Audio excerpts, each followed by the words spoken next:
You're listening to the Fan2Fan Podcast, and on this episode, we're talking about the 1983 3D comedy, The Man Who Wasn't There. Here we go.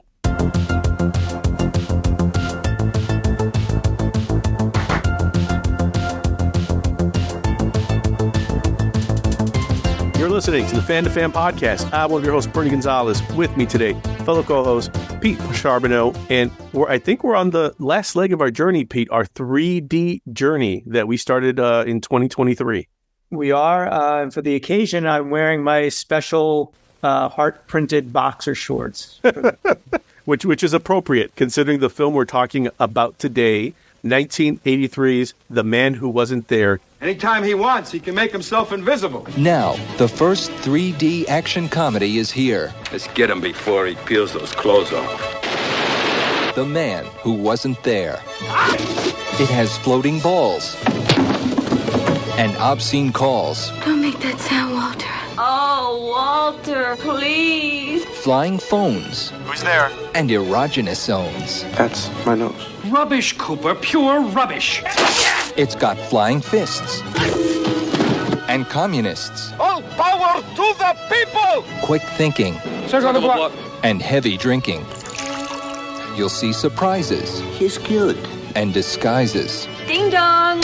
Dopes. No. And telescopes.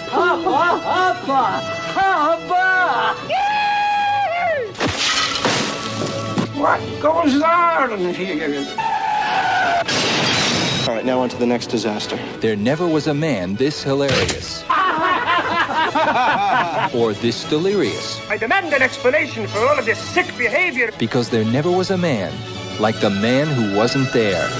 Disappearing. Just for clarification, not the 2001 Coen Brothers movie starring Billy Bob Thornton. So this is starting the Goot, Steve Guttenberg, who was only 24 when this movie was released, Pete. Yeah, when we were watching this last night, we kept not having his filmography in front of us, trying to place like what period Goot this is. And this was right after Diner, but that's right, before Police Academy. So this slots in between probably two of it. Well, I guess throw in Cocoon. Those would be three of his most iconic roles. I would argue. I would wager. 100%. Yes, absolutely. Maybe 3 Men and a Baby. Maybe Short Circuit. We can throw that in there. That's right. A lot of 80s Goot. 80s was Goot. And we saw a lot of Goot last night too. we saw a lot of Glute. Glute.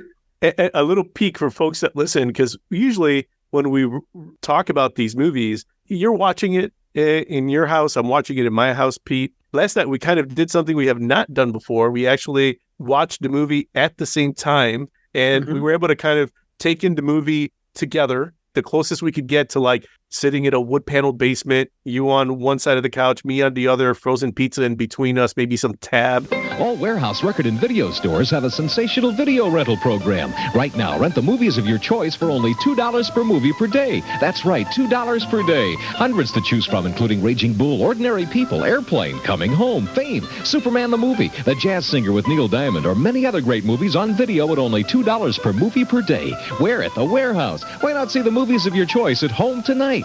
Movies on video, $2 per movie per day. Where at the Warehouse? All right, let's watch Steve Guttenberg work his magic.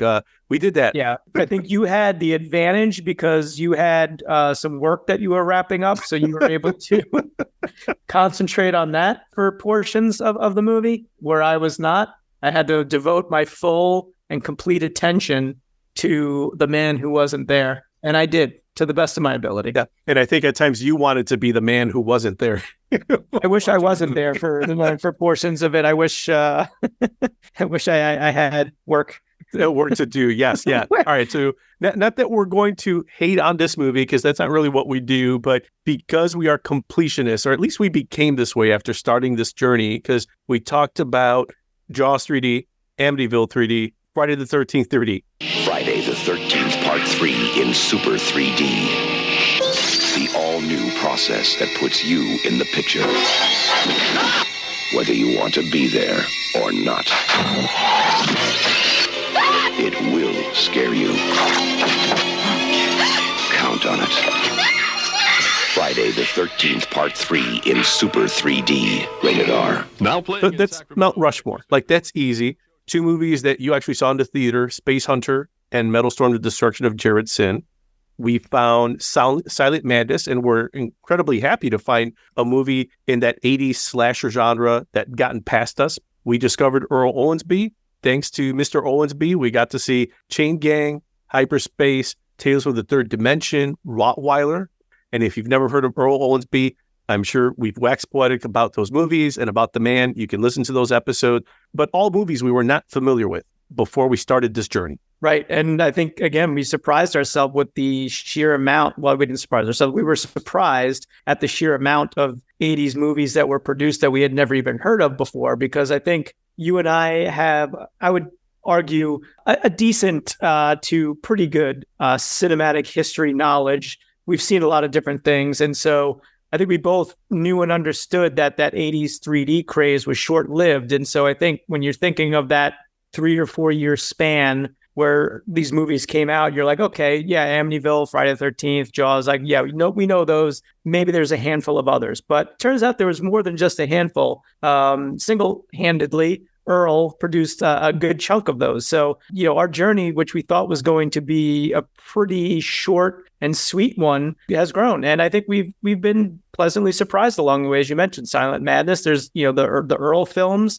Again, like, these aren't winning, Academy Awards, but they're definitely entertaining, and they definitely have some charm for the time that they were made and by the people who made them. So definitely glad that we were on it, and we wrap it up with Guttenberg here. And I was thinking about this after, because when you have like these discoveries, there are like these movies that, kind of get lost in the shuffle over the years. And, maybe you rediscover something that you liked when you were younger and you haven't thought about for 10 or 15, 20 years or what have you. And there's others that just for various different reasons, maybe they're too of the time, maybe they wouldn't really play well now. I was going to say, good example, like Treasure of the Four Crowns, where like we're both fans of Raiders and Temple of Doom, and like right. Treasure of the Four Crowns is just like that. I don't want to say ripoff, but you could definitely tell riding the coattails of the success of Raiders. If you thought Raiders was great, you're going to love it in 3D, made by Tony Anthony, another name like Earl Owensby, that now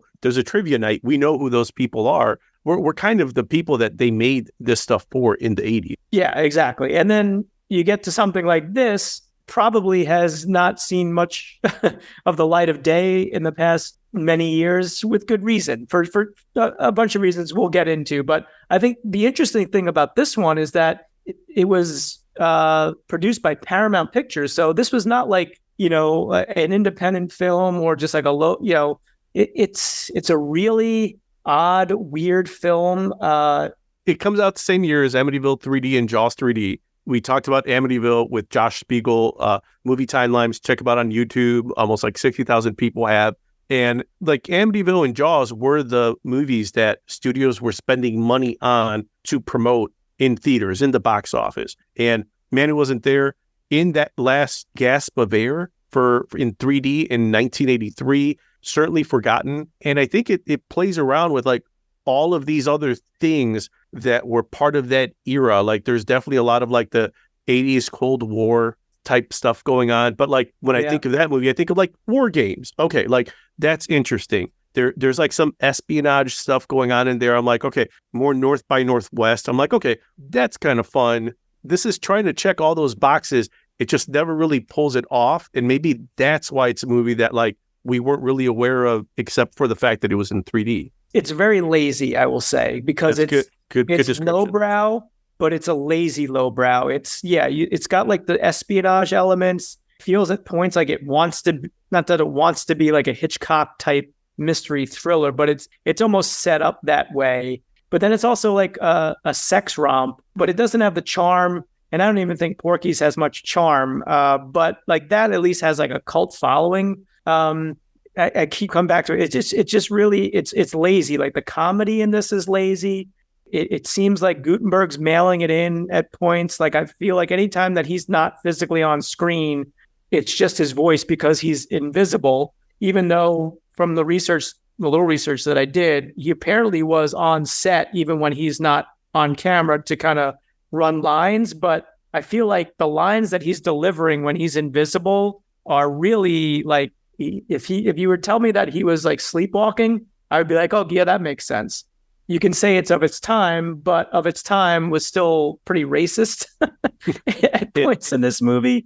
It's voyeuristic in all the bad ways that 80s sex romp movies were. Guy sneaking into, women's shower because he's invisible so he can get away with it. And you've got like this trio of old men that are essentially being voyeurs and using their telescopes to look at, people having sex at the building across the way. But, but it's cute because they send them flowers the next day for their performances. It's like, again, like I grew up in the 80s, so like I'm certainly well aware of movies like this, but it's really tough to watch it in 2023 for all these reasons and more. This is not a comedy in the vein of like Top Secret, a movie that we both love. This one, like you see it and you're like, everything you said, there are issues with pacing. There are certainly issues that are problematic as far as like a lack of cultural awareness. I think we kind of made the joke yesterday, like if there's a bingo card for every like terrible cultural appropriation, like bad accent that you could like, we got to bingo, I think, in the first 10 minutes. Like you like 10 minutes in, you're like, and there's the O. That's you exactly perfectly. and like you said, it's like there's like a weird imbalance of like, at times it's like slapstick Three Stooges comedy, but then you wrap that all up in a movie that's rated R. I did not expect to see this much nudity for a movie, considering all these other 3D movies we've seen that have been like popcorn, like gimmicks. Yeah. And they throw in, you got Guttenberg is nude in this movie quite a bit. And you've got like the one guy that passes off the formula to him who is also naked. So it's almost like they're like, well, look, we're balancing out because we got like naked dudes in this as well. But it's like the way that they're shown and filmed is much different from it. It's way more exploitative, whatever that word is. All the above, yes. On the female side than it is like the men. Like the lingering shot of Guttenberg's ass when he's in like the room with like the Russian ambassador walks in is like, I can laugh at that because it's funny. And it's also just kind of like, it's interesting how long they linger the camera on his ass when he's really, naked from the waist down in that one scene. But it's like, that's fine. And Guttenberg clearly, enjoying the fact that he's, a very fit man in this. And so he's probably like, yeah, go for it. He's very, very comfortable and, good on you. Like you have no problem doing this. Yeah. But as we'll discuss in a little bit, the female nudity specifically with the other lead, played by Lisa Langlois, Canadian actress. Well done on the pronunciation there. Thank you. It's my heritage. She did not expect to be, while she was certainly acting nude, what she was told and what she ended up seeing on screen were two very different things. And so her experience was, to say the least, not great. And again, that's where it crosses into more of the exploitation. And, exploitation can be a good thing. Like I think Roger Corman famously said, like, if there's an angle for a genre for me to exploit, then that's exploitation. And I will do that. It doesn't necessarily mean, hey, look, we've got all these naked breasts on screen. It could, it doesn't have to be that salacious. But in this case, unfortunately, it is. It is, yes. I've got a few bullet points on cast and director. Director Bruce Malmuth directed ABC After School Special in 1980. And then he went directed Nighthawks. And he directed Nighthawks in 81. Which is wild when you look at this and be like, absolutely. How is this the same guy? Yes.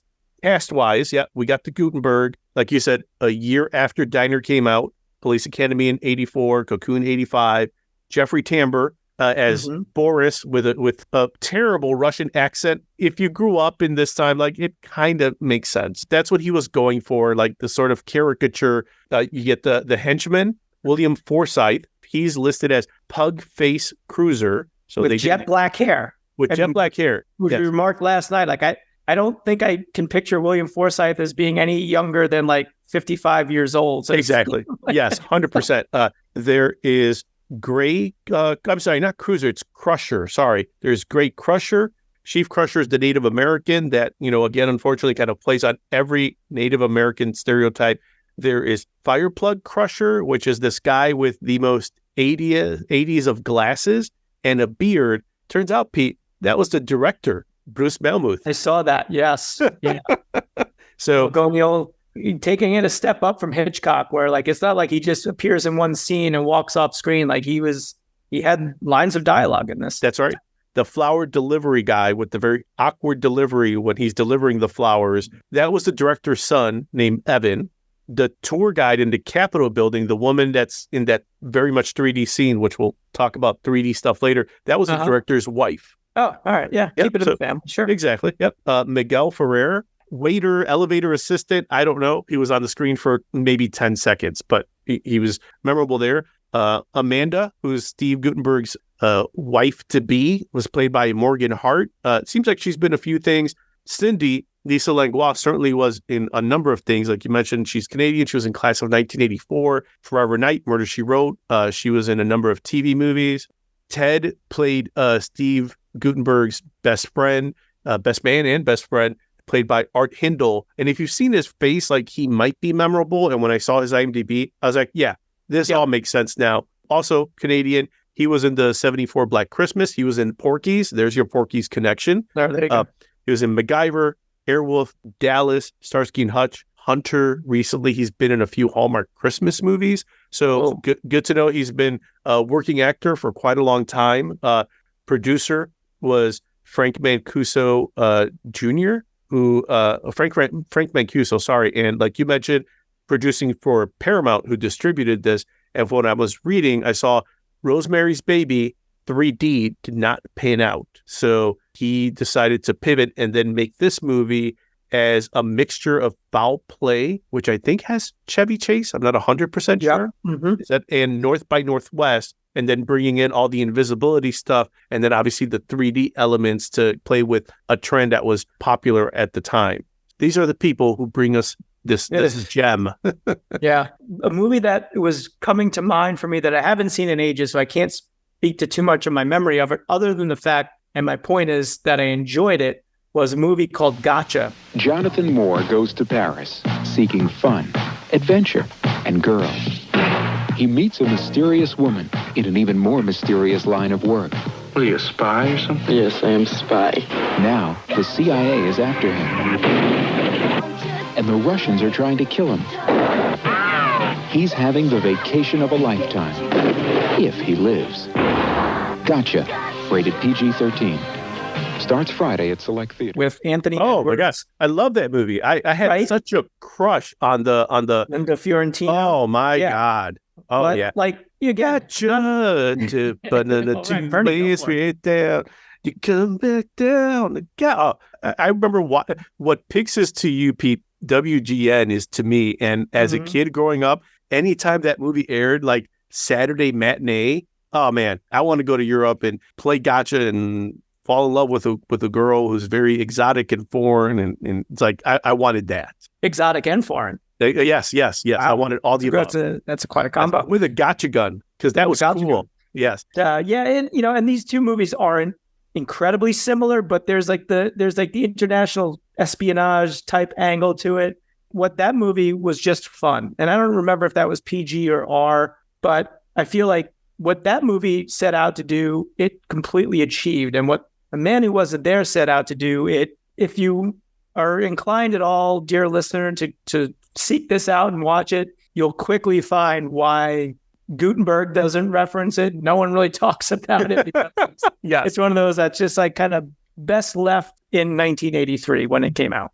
That's right. It's not a movie a lot of folks talk about. I think in watching it, besides some of like the madcap scenes that were ridiculous, of ambassador event gathering, kind of like welcoming scene in the beginning where, again, they check off every single cultural stereotype that then devolves into like a Three Stooges style food fight. The girl shower scene you were talking about, that, you know, somebody was like, well, there's invisibility and then there's got to be a girl shower scene, right? So they make that scene and it plays out exactly how you would imagine a prepubescent teen in the 80s would want that scene to play out. Like, it exactly plays out that way. But you've got Guttenberg's like ADR dialogue, camera perspective of like from him, like walking through the shower. And again, like his delivery is just kind of like, oh, wow. Yes. Oh, yeah. Oh, Yep. geez, wow! I just hit the jackpot. Like it's like no, it's like are you happy to be in there, Steve? Because you sound bored, and you didn't have to walk into the women's shower. You could have stayed in the leather chair that you were sitting in, completely naked, and probably needs a good wipe down now. But you could have stayed in the other room. Like we've talked about some movies, right? The biggest sin they commit is making it boring to watch the experience. And so I have so many good memories of Steve Guttenberg, and like there's an energy about him, a charisma, and it feels like they like never got out of like first gear utilizing his talents in this movie when it was there. And even in scenes like you mentioned where he's invisible and his co-star, she's having like, they actually kind of do like a his and hers invisible man and woman type routine throughout the movie, which I thought was interesting. But like you said, it's never fully realized because it feels like Guttenberg is a non-participant. Like he's reading his lines, like you said, off screen, without that energy, without the stuff that you're like, this isn't the guy in Police Academy. And I get it. Like you mentioned, like they're playing him more of a straight man. Let her be the straight woman to him, and he can be goofy because that's his superpower. So let him do that. Yeah. And then, like I said, like it's mostly just a lot of lazy stuff. Like, there's stuff that doesn't make sense that in a better movie would probably be much more annoying, but it was still bothering me. Like do we even bother getting into the plot?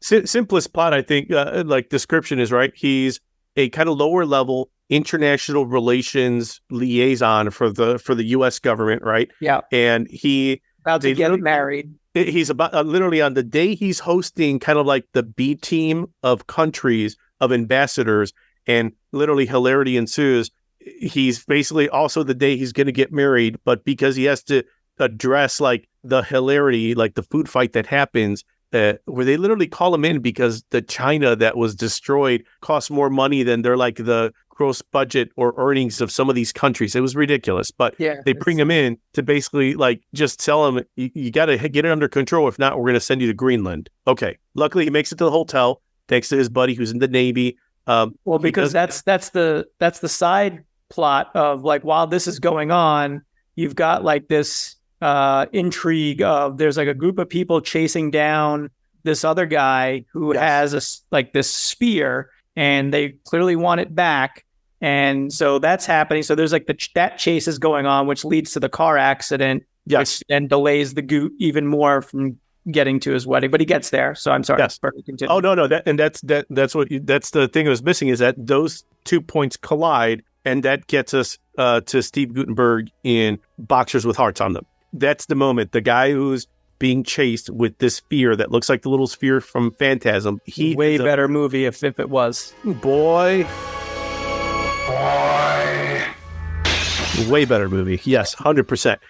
This guy who's gotten this invisible serum gets killed, gives us our first real legit 3D effect, which was actually surprising because just like the nudity was surprising, for a rated R 80s 3D movie starring Steve Guttenberg getting knives thrown at him and with the blood, I was like, whoa, this is gorier than Silent Madness, an 80s slasher we saw for the first time that took advantage of 3D, but they didn't even do this.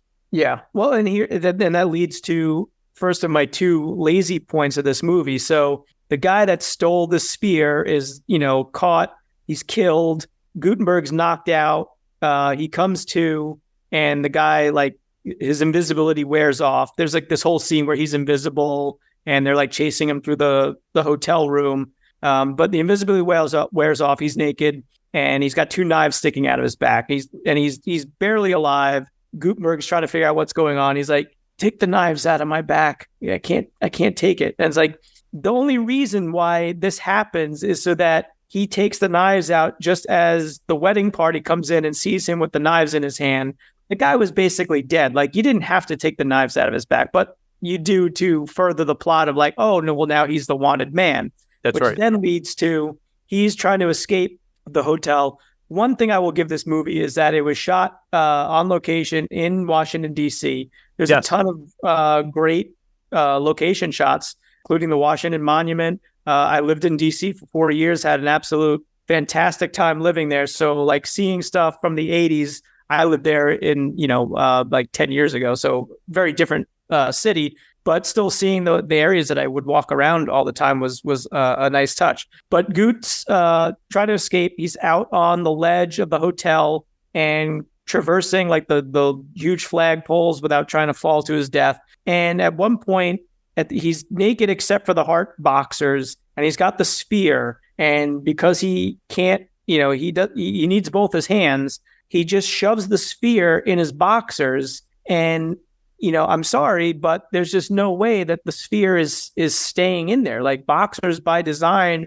are loose fit. The thing would have just fallen right out of the leg. And that's that. But again, like, the movie is just so lazy. It's just kind of like, whatever, we get it. But like, he has to store the sphere somewhere. So, let's just do that. He does store the sphere, we think, elsewhere later. Have some theories. Boxers are available. I'm just like, wow, did that really happen? And I think it did, unless you and I had a mass hallucination event. I don't think so. Not at all. After that, it really is like henchmen running after Guttenberg to try to get him and the sphere full of vials, close calls. But yeah, and then the movie just kind of devolves into like a kind of anticlimactic ending where you get a big plot twist. There's a part of me that just wants to share it, Pete, so that way, like, and I don't think this is a spoiler alert, because if you're listening to this, either you have an interest in this movie, and there's nothing we can spoil for you because you've made life choices, and you've watched that movie, and you're listening to this, so that's like almost 3 hours of your time, because as we noticed, we're like, this movie is at like 140 something, and there's still time left. Why is this movie this long? I don't. Yeah, the last 20 minutes are just kind of, they're almost interminable. That was rough. It was a bit rough, but the big plot twist they give us is that Amanda, the bride to be to Steve Guttenberg's groom, turns out to be the main villain, a villain that is referred to as Mr. Tendyke throughout the movie, that the henchmen, the Crushers, continually reconnect with to let them know the status of their chase of the Goot, and how they keep failing. And then Tendyke, who himself is invisible in a trench coat, very much like Invisible Man, like Claude Rains style. Like, that's classic. Sounds like there's a Dr. Claw from Inspector Gadget? I don't want to disparage Dr. Claw this way, Pete. Let's not do that. It's like Dr. Sorry, a little strike it. Yeah, please. Dr. Claw sounded cool. He sounded like Dr. Claw with a cold underwater being recorded, and even more asthma, like short of breath. Yes, absolutely. Yes, Amanda's the bad guy. Kind of anticlimactic because we never really see it. It just seems like she's not a really good fit for him, and that's why when Cindy pops up on the screen, you were like, yep, they're going to connect. It was like, of course, makes complete sense. They kind of telegraphed that from the beginning. Then it just kind of ends. Like, we never really get a lot of resolution to Amanda's motivations outside of money. It seems like, the Goot makes an attempt because, he was going to marry her to, try to kind of save her so she doesn't die, but she does. But, that's after like an hour and 20 minutes of him cheating on his fiance with what seemed to be her sister in Cindy. Yeah, at the very least, her maid of honor, who is like, at the very least, yes, she's down. She is down to get on that Goot dick, like from get go. Like, there's not going to be anything stopping her. Like, she is like putting it out there from the go. He's kind of into it, but he's like, he has like I'd say like the thinnest of moral quandaries of like, oh, I don't know, it's my fiance, but that quickly is just like gone, and it could have been played. It could have been like really hysterical. It's more just awkward, and made me feel bad again for Lisa Langlois. Like, there's a scene where the Goot's invisible, she's not.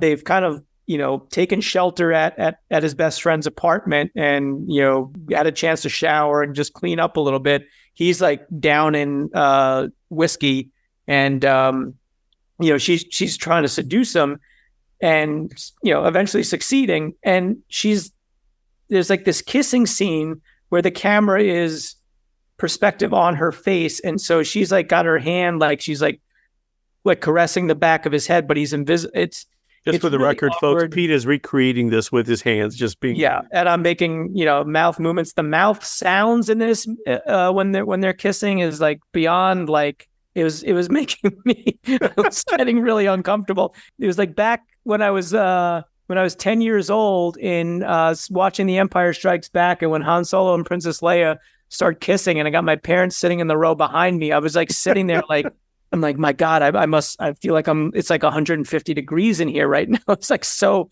sweating, but I just felt so bad for the acting work that she had to try and pull off in that scene and just overall in the movie. All right, so that's perfect transition because you'd sent me a link to a YouTube video interview with Lisa Langlois that you found. Yeah. She shares a little bit about her experience on the film, and it didn't seem like it was necessarily great. Spoiler alert, it was not great for her. Yeah, so this interview took place several years ago, and it was via a group called the Monster Party. So I want to give them credit. You can find it on YouTube. What precipitated this for me was, Bernie and I will do this after we'll watch almost any movie. Is like we kind of want to know like some of the the backstory of how this got made. Like these things are always fascinating to us, even movies that aren't great. It's just like, okay, well, there's got to be some good stories about the making of this. And I was on IMDb, and there's like a bunch of wild IMDb entries, and I'm like, I want to take this with a grain of salt, but I'm like, well, let me see if I can get, because a lot of it seemed to be attributed to her. So I'm like, well, let me see if I can track down an interview with her. And this way I feel a lot better on, like, say, the Fan2Fan podcast, like relaying this information because it comes from, an actual primary source, being Lisa Langlois. According to her, this movie was originally supposed to be PG when she read for it. And at some point during the process, they're like, well, we're going to make this R. We're going to make it way more exploitative and make it more of like a sex romp than it originally was. She mentioned reading the script and being like, I didn't find this funny, but like everyone in the room was laughing hysterically, which she attributed to it being the 80s and everyone being on cocaine, which, she made a point to say that Guttenberg wasn't on coke. Jeffrey Tambor wasn't on coke. She had lovely things to say about Jeffrey Tambor. Kept her sane on the shooting of this movie. She said it was like the first, maybe the only film set that she ever cried on. People just kind of being clueless. She made reference to the director of photography, who she seemed to think had like done some coke beforehand, throwing like a literal like temper tantrum at one point. And it was like in the middle of the street in DC, like pounding his hands and feet on the pavement in the street because of some snafu. And she made mention of how when she was filming her nude scenes, and there are quite a few, like she's nude quite a bit. Like she's nude in a closed set, which she said they did do a closed set for, but still the crew is there. She was also nude during a scene where she's like running through the National Zoo. I don't know if they actually filmed it in the National Zoo, but like there's like a lion, there's alligators involved. She mentioned with the lion part, the camera people and the director and all that, they were on the other side of the wall. Like she was literally in the pen with the lion completely naked, and she had to climb a wall to get out. And she's like, in another era, she's like, and if I was a little more experienced at the time, I probably would have advocated more for myself, like to very least like get a fucking stunt person in here to do this. Like this is not cool. So they were having her do that. And then with the nudity stuff, they kept telling her like, oh, no, don't worry about it. You're just going to be seen in silhouette. And she had to basically come home from the set one day. And I think she was dating a guy that was a cinematographer, and she was explaining it. And he's like, oh, no, he's like, the way that it's lit is the way that it's going to be seen on screen. And so kind of getting, the old, oh, don't worry about it. We're just doing this. And meanwhile, all along the plan was to just show her completely naked. So not cool, pretty shitty thing to do especially to someone that was billed in the opening credits as, I believe, like an introducing. That's right. This was like her first major U.S. film role. You hear about small shoots, indie films. Some of the stories are not necessarily great. And it's not to rationalize that, the bad behavior or anything. This is Paramount. This is a legit production.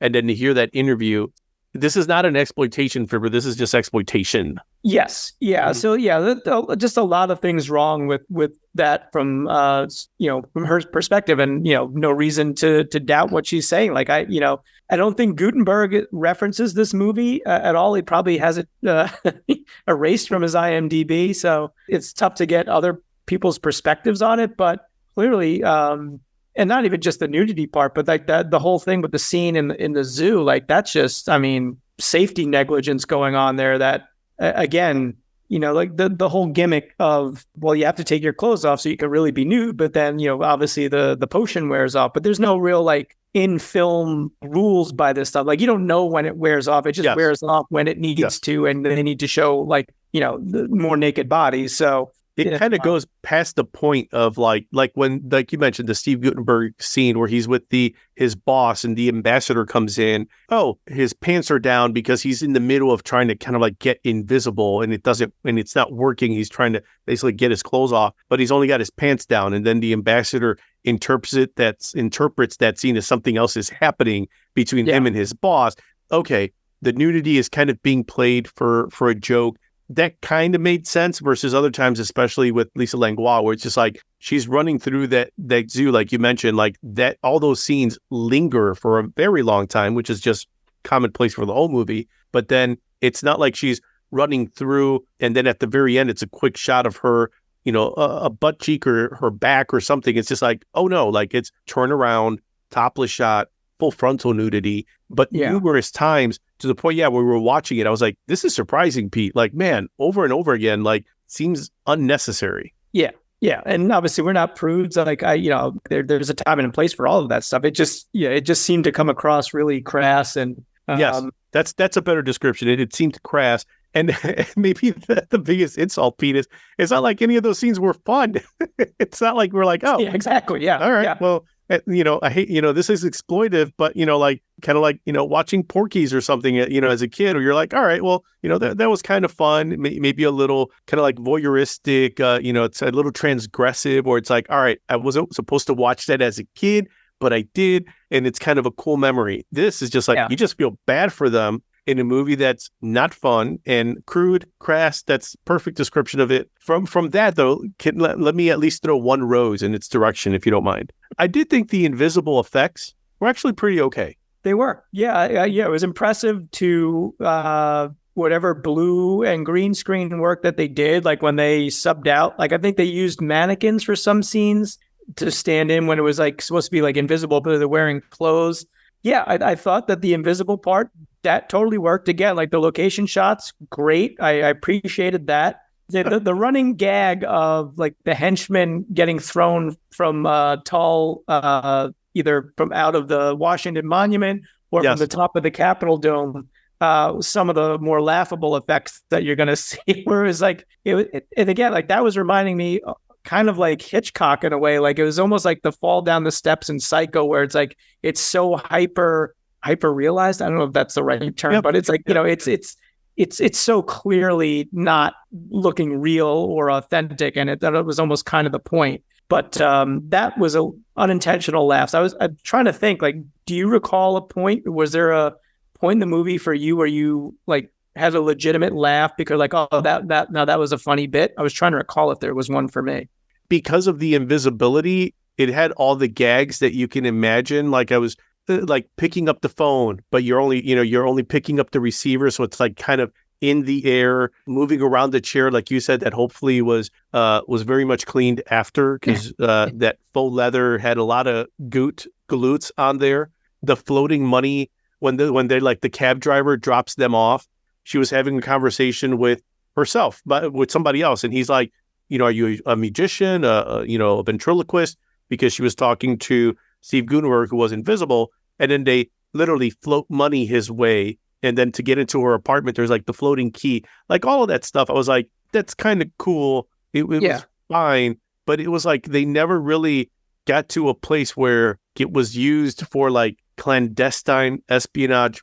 I wanted Guttenberg to like take the serum and break into like a secret government facility. Use it for that. Yeah, it was something. It was something. It was something. Yeah. I keep going back to like that last 20 minutes, like to get to the climax where it's like they're just driving around, and they end up like kind of on the Potomac River at this like shack that's like near Georgetown under the trestle. And just that itself, like it takes forever. Like, yes, they get out of the car and then they're walking up the stairs, and then then for some reason they have to walk on the roof, and she almost falls. But like that's really just put in there to give you some action, because it's literally like it takes 5 to 10 minutes for them to get to the place where they're meant to be. And then they run into his best man, who kind of in competition, but kind of working with Jeffrey Tambor's Boris from the Soviets. And then that whole thing, it blows up. So it's just like so much could have been cut. It needed a couple of more passes through with an editor as far as the script goes. And again, I just keep coming back to it. It's just, there's so much about it that's just lazy. You mentioned something earlier, and I feel this is probably a good way for us to kind of wrap this one up, because we've probably been talking about this movie more than we thought we would. The 3D effects, which is the main reason, maybe the only reason why we watched this movie.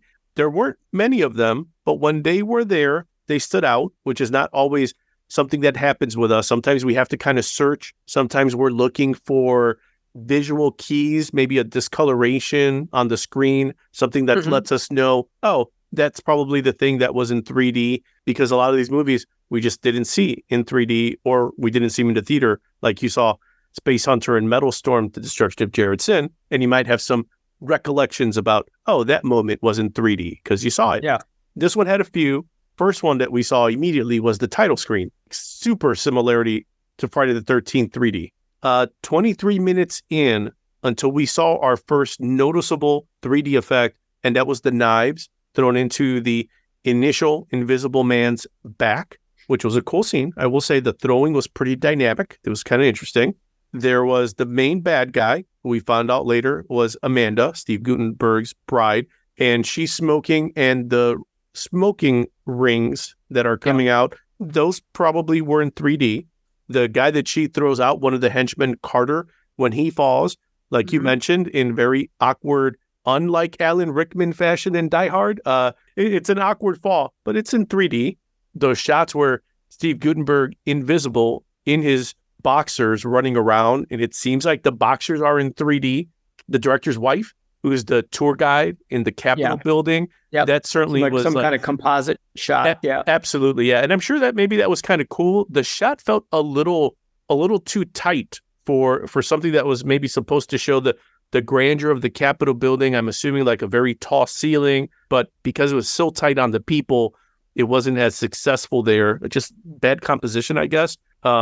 Again, in that scene, another henchman is thrown from a higher level into the lobby where he dies. Yeah, like that's it. Like there weren't that many more shots that were apparently 3D. And even then, of all of them, like the knife scene was probably like, if there was one shot, I'd be like, that was the one. Yeah. It's what the eyeball is to Friday the 13th. That's the knives is to this. Yeah. Yeah, so the only other two I remember, like one of the vials of the invisibility formula is thrown at Goot. That's right. And then at when they bribe the priest at the end, they offer him some money, and then the money is like clearly meant to be 3D at the screen, and that's it, Bernie. Like that's really the only ones of note and of merit for the movie that's touted as The Man Who Wasn't There 3D. Again, we did not see this in 3D, so we can't speak to any depth of field stuff, but it's not the type of movie that lends itself to that sort of thing either, because it plays like a straight 2D 80s movie. You've probably seen any number of them much better produced and brought to life, but you've seen this type of film before. And so there's nothing there extra standing out that was like leaning it to be like, oh, that probably would look cool in 3D. Yeah, because it never does that. It's not even just like a good 3D gimmick, because it doesn't pull it off. So if you're listening to this episode and you're this far, again, thank you, because you must either be a really big fan of this movie, or really big fan of the podcast, which again, thank you, or you're just a glutton for punishment, or maybe you're just a glutton for the Goot. Maybe that's what you are. There are Goot gluttons out there, and it's perfectly okay to be a glutton for Goot. Right. Before we wrap this up, if I could, I'd like to read a bit from Roger Ebert's contemporary review of and just to paint the picture for this one, at a time, and just to paint the landscape for 1983, if I may, you've got Return of the Jedi, Risky Business, National Lampoon Vacation, Trading Spaces, Scarface, War Games, Blue Thunder, Kroll, and Cujo. Those are good movies that I remember, good movies that have stood the test of time. 3D movies, just in 83, Treasure of the Four Crowns, Space Hunter, Metal Storm, The Destruction of Jared Sin, Amityville 3D. So You've got Ebert, Leonard Maltin, critics of the time, people who we value their esteemed opinions on cinema, that amongst that crowded box office with some now just like dyed-in-the-wool classics, they did not enjoy this movie. And it feels like you're going to share some thoughts from Roger Ebert regarding his impressions of The Man Who Wasn't There. I am, yes. And this was written August 16th, 1983. If you'd like to read it for yourself, though the whole review, you can go to rogerebert.com. I want to believe that 83, that this probably appeared in the Chicago Sun-Times, where he was the film critic for. For those that may not recall or might be too young to remember, like being a film critic for a major newspaper was kind of a big deal. Absolutely. And certainly in the major cities like Roger Ebert operated out of, it was. And so here's a snippet of his review.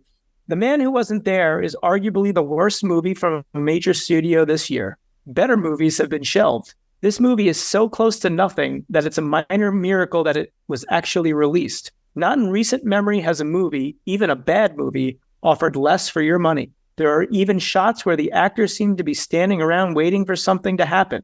Maybe the miracle of the film's release isn't that amazing. The film's producer, Frank Mancuso Jr., is the son of the president of Paramount's motion picture division. I know it's probably a cheap shot to bring that up, and yet, try as I will, I cannot conceive of any other reason why this particular movie could have gotten itself made.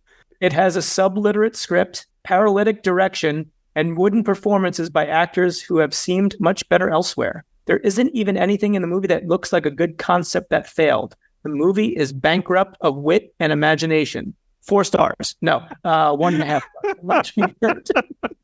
And I think on that podcast we were listening to, they made a point to be like, one of the Police Academy movies has like 0 stars or like is like single digits on Rotten Tomatoes. It's like, by comparison, maybe I'm giving Police Academy a lot of credit, but I don't know that I've ever sat through a Police Academy movie, at least 1 through 4, that I didn't at least kind of enjoy. So I don't think this is any better than any of those movies, certainly worse. Yes. Yeah. I mean, Police Academy movies, definitely the law of diminishing returns, but yes, there was usually at least one gag or something in those, even the 4th one, that was like, okay, that's funny. Not really to be found in The Man Who Wasn't There. Not at all. So it's the journey, Pete. We're at the end, except for some movies that seem to be technically beyond our reach. Yeah, we're out of our reach right now. Yeah. We just can't get them because they literally are like lost cinema movies that we're not going to be able to find. And maybe there's a few out there that we could find, but there are a few $100 on VHS,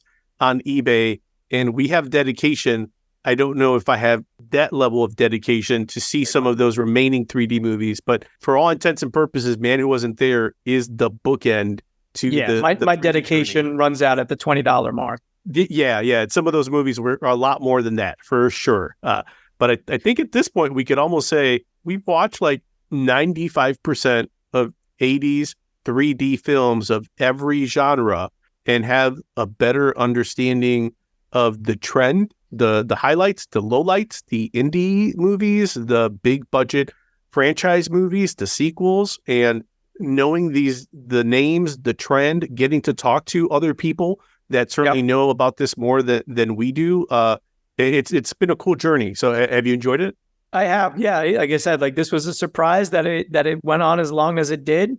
But I've really enjoyed discovering some of these films, and I've enjoyed revisiting most of them. Yeah, this has been a blast. I've really enjoyed the journey with you. Like, both of us have kind of really, I think it's odd for the two of us to kind of both be in the same boat as far as like experiencing a lot of this for the first time. Mm-hmm. Where usually one or the other has like some history with some of these movies. So to kind of go on the journey together and kind of be wide-eyed, it couldn't ask for more. I mean, I think at the end of the day, it was the friends we made along the way that really made this, made it worthwhile. 80s were coming at us, and they came all over us, and we lived to tell the tale.